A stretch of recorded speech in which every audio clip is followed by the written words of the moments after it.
Alrighty, we're back with another deck tech. This time we'll be looking at the Patriarchs deck. This deck relies upon a couple of key heroes and creates a really big banding chain to get into the end zone and try to rescue a lost soul. So let's get through it. So let's do some math. I love math. I believe Abraham equals Beeg. Beeg Yoshi banding. So let me walk you through what I mean by that. So Abraham gets a card from your deck, which is a Genesis 12 through 24 hero. Conveniently, Three Visitors is a Genesis 18 hero, which meets that. So that's like the first part of the equation. So Abraham bans the Three Visitors, then Three Visitors ability will activate, and you can exchange this hero with a Patriarch from your deck, reserve, or territory. So if you don't have it already, you can go grab Patriarch from your deck. So let's say maybe you want to grab Jacob because he's a Patriarch. Then Jacob gets added to Abraham, and he can ban to a Patriarch or a meek hero. So let's say you have maybe a Patriarch Joseph or Patriarch Judah in your territory. You can ban to them.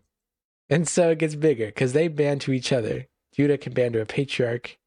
Well, I guess Joseph can't ban to Judah, but Judah can ban to a Patriarch, can ban to Joseph, and then Joseph can ban to insert son of Jacob here. So your son of Jacob of choice. If you need to protect lost souls, you can go for Benjamin. If you need to tax their territory, maybe Naphtali. And so that's what I mean about the big banding chain. But here's like a really interesting combo. So there's this card called Peace. It's a territory class enchantment, or enhancement, sorry. And you can place it on a blue hero. And when that blue hero enters battle alone, you get to start tossing all enhancements played this battle. So this card only really works on the first hero that you're in your banding chain. So let's say Eliezer is your first hero. You put it on him. Peace will activate, then the banding. So the key is to put this peace card on maybe this guy or Abraham. And then you'll get this effect to toss all enhancements. And so imagine this huge train of people. You got Eliezer who can ban to Abraham, can ban to Jacob, ban to Joseph, ban to Judah, ban to son of Jacob. And that equals Big Yoshi, who's, let's see, let's just think about for a second what's going on here. You're tossing all enhancements. You're preventing the next evil card.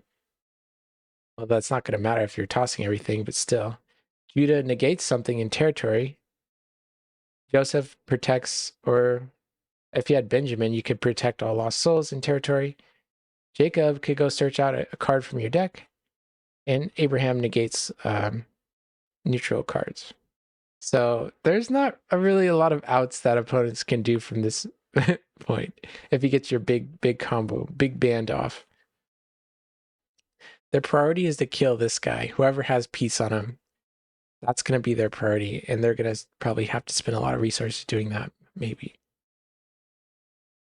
So in order to get to this big banding chain, the idea is you got to churn through your deck really fast and find the cards you need. So Abraham is the most important card in your deck.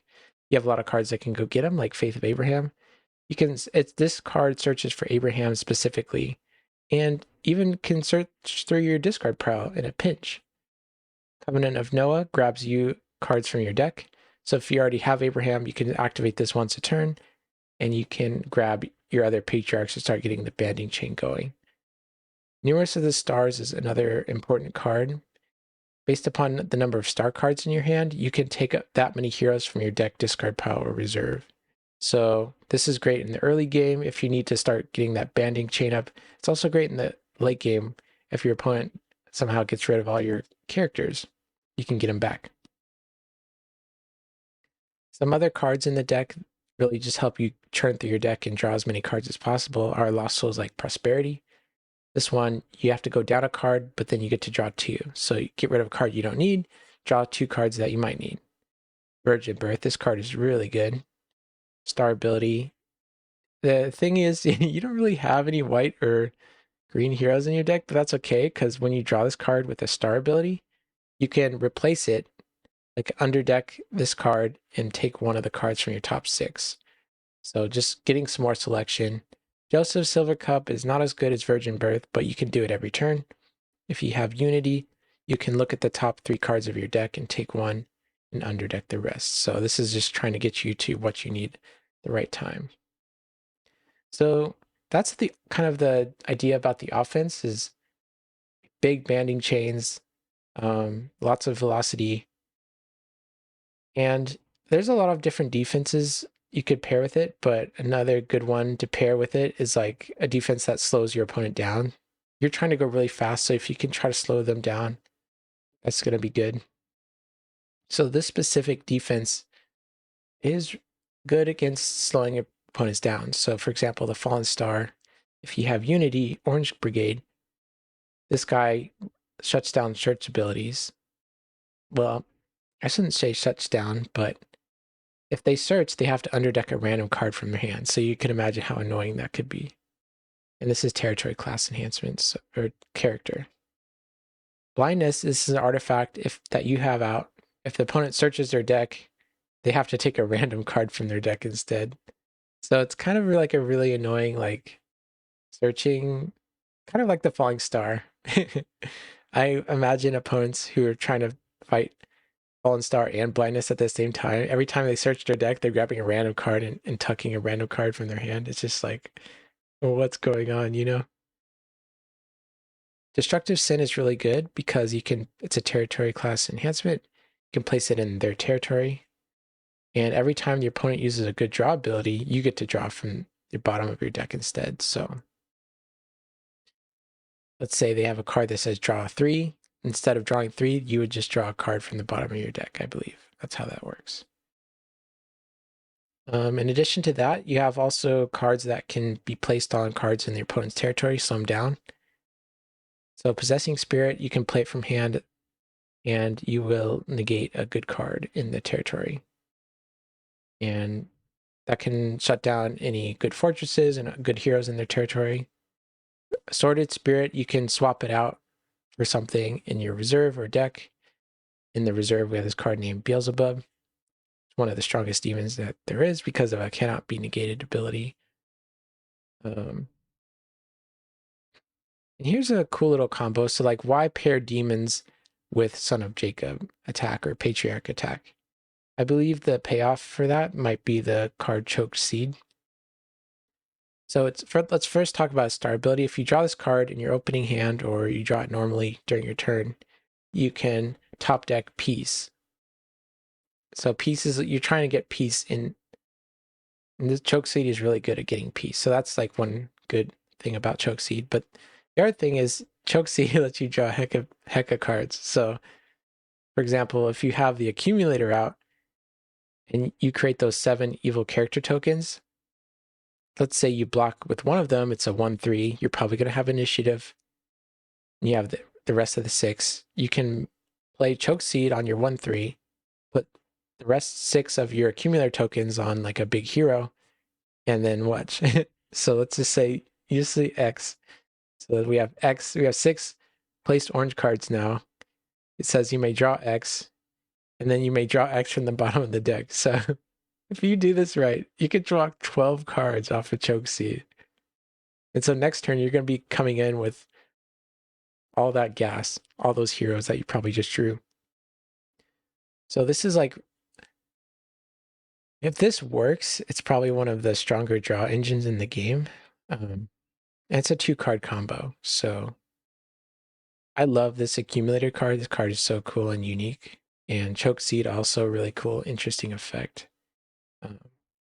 And also you place this on a hero, prevent enhancements used by hero. So Choke Seed, really good. Another core concept about the defense is it utilizes strong characters that have like strong turn 1 blocks and don't need much support by themselves. So Prince of this World is protected from lone heroes and dominance, and Red Dragons is protected from human heroes. So your opponent is like put in the initiative to do something. Maybe you have to interrupt their protection or, you know, try to figure out a way around this, but this just helps you on turn 1 to try and successfully block when you don't have everything in play. Let's talk about some of the weaknesses of the deck. So obviously, if I'm trying to draw a bunch of cards like Rain Become Dust or any other cards that punish card draw like Foreign Wives, those cards become really good.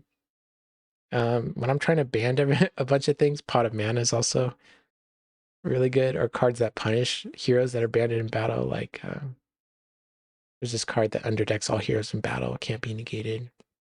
So cards like that. And if you're able to prevent or negate the abilities on my heroes, then I can't really ban each other and pull off this massive banding chain. And it just becomes like pretty weak attacks. Also, like you can use cards like Christian Martyr to break up my banding chain. So let's say I have a very specific order how my heroes need to band to each other. If you take out a key card of that banding chain, then it kind of just falls apart. I think Judah is one of the key links in the deck. So if you kill my Judah, then I can't really band to like the Sons of Jacob or something. That's kind of the idea. Nazareth, if I'm trying to search for my deck for Abraham and you slam at Nazareth on turn 1, good luck. I'm not going to be able to find Abraham in time to try and win the game. And a specific card that I feel like would be really good against the big banding chain that I talked to earlier was this guy.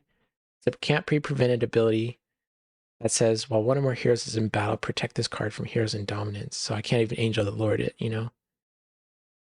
And cool, you have this big banding chain, and cool, you're tossing all the enhancements, but this guy's just protected, and there's nothing I can do about it. So that's a counter. There are some ways to get around these weaknesses. This deck is equipped to deal with some. So another weakness I didn't talk about is Lost Souls. This deck is pretty cold to some of the Lost Souls out there, but you have ways to get around those. So Enosh negates opponent's neutral cards while he's in play, territory class, and you control a meek hero. So that shuts off artifacts and shuts off Lost Souls. Abraham, once he hits the red zone, he can negate opponent's neutral cards. So it's kind of cool that your strongest card also has built-in ways to like get around Holy of Holies or Lost Souls that are annoying. If your opponent manages to kill your very critical characters like Abraham, you can use Numerous of the Stars to get them back and refuel. There's some cards in the reserve too that are kind of situationally useful, like for sacrifice or potential in the lands. You can negate evil or neutral cards temporarily. Yeah, negate evil or neutral cards. So you can just grab these out of your reserve, and if there's a card you need to temporarily negate, you can use these cards to negate evil or neutral cards. As far as the good cards that like Nazareth, we have cards like Possessing Spirit and Three Woes that you can plop down, and if they stay around on the battlefield, it'll negate Nazareth. Before I close off, I'd like to talk about the new card, Jacob the Wrestler. It was released in Roots.